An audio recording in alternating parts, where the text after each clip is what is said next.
Hello everyone, welcome back to a new lesson.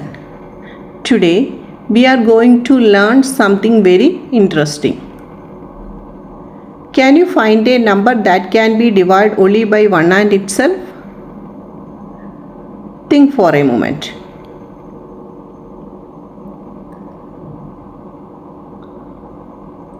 Did you get the answer? If yes, type it in the comment box.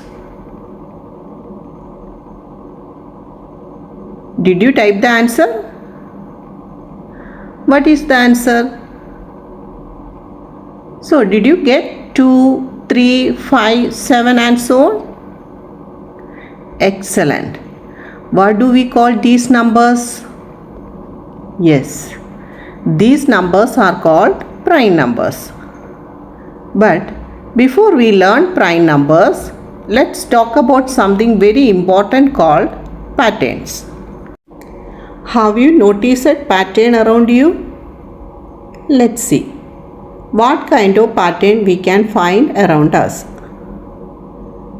The days of the week repeat in pattern. Traffic light follow a pattern: red, yellow and green.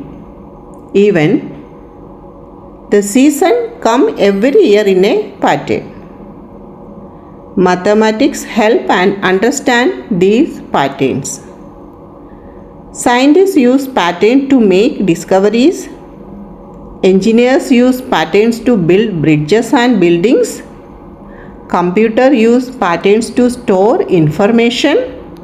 Even calendars and clock follow patterns. Today, we are going to learn one of the most interesting number patterns in mathematics called prime numbers.